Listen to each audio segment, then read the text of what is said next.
kalian sudah membaca teks bacaan pada buku paket halaman 49, sudah? Sudah. Itu tentang bencana longsor yang ada di Kabupaten Garut. Nah, kalian pasti sudah memahami tentang bacaan yang kalian sudah baca itu, yaitu tentang bencana longsor yang ada di Kabupaten Garut. Coba kalian sudah membaca itu, coba sebutkan dulu bencana apa yang terjadi pada sekarang ini. Coba apa saja bencana itu? Gempa. Terus apa lagi? Apa lagi? Kebakaran. Nah, itu termasuk kepada bencana alam yang sekarang ini terjadi pada negara kita, ya. Nah, berarti kita itu harus peduli kepada teman kita, kepada warga kita, ya, kepada rekan kita yang ada di daerah-daerah, ya. Berarti kalau ada teman kita yang sedang kena musibah, berarti kita harus apa? Harus menjenguk, harus membantu, harus menolong. Coba menolong, membantu itu berupa apa?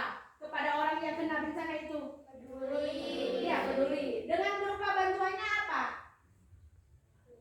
Uang. Apalagi? Makanan, barang. Apalagi? Pakaian.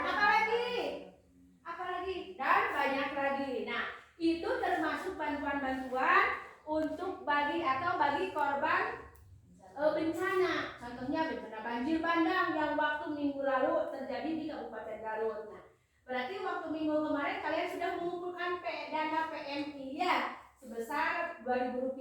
Nah, itu disalurkan kepada yang berhaknya dari tiap sekolah dari tiap sekolah itu dikumpulkan.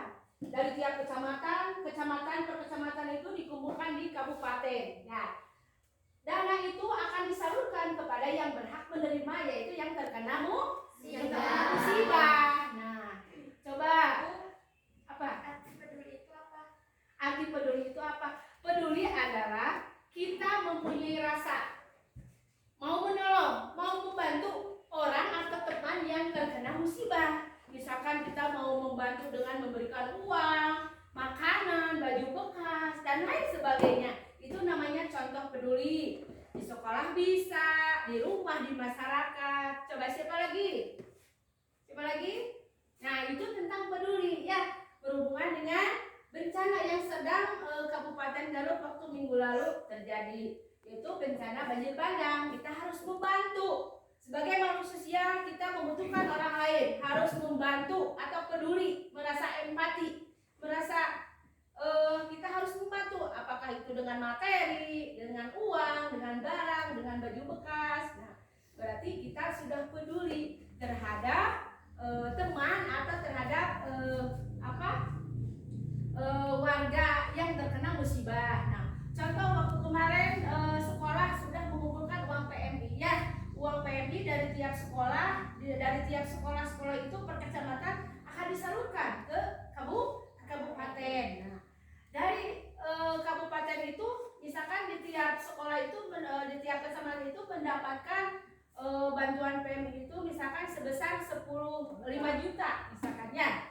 Mau disalurkan ke kecamatan, ke kabupaten. Nah, ternyata setelah terhitung atau setelah sampai kepada pihak kabupaten, dari tiap kecamatan itu uang yang dana itu yang termasuk uang dana PMI itu berkurang jumlahnya. Nah, berarti itu namanya apa? Contoh, siapa yang bisa? Berarti namanya apa? Yang tadinya uang dana PMI itu misalkan 5 juta, setelah sampai di kabupaten itu dari tiap kecamatan itu hanya ada 3.500.000. Kemana uang sebagiannya itu? Siapa yang tahu itu namanya apa? Korupsi. Apa? Korupsi. Berarti itu korupsi, ya. Korupsi itu apakah merugikan tidak? Merugikan.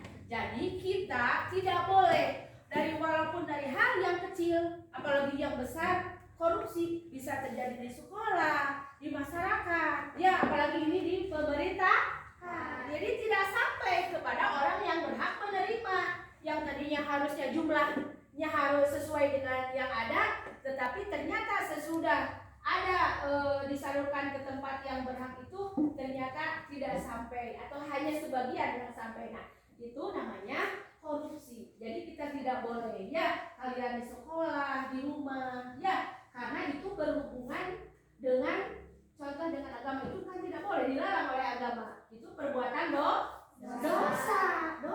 Nanti itu termasuk kepada amal atau catatan amal yang jelek. Jadi tidak boleh. Ya, satu merugikan orang lain, merugikan negara.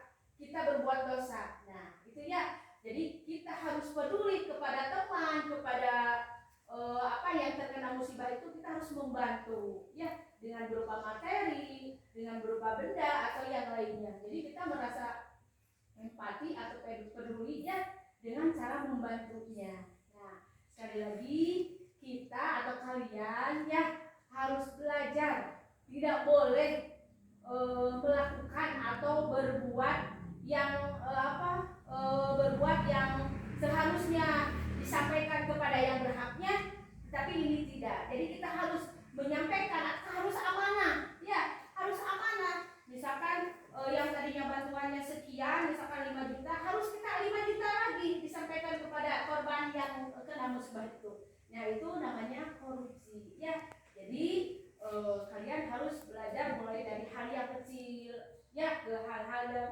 lebih besar. Nah, mungkin pembelajaran untuk kali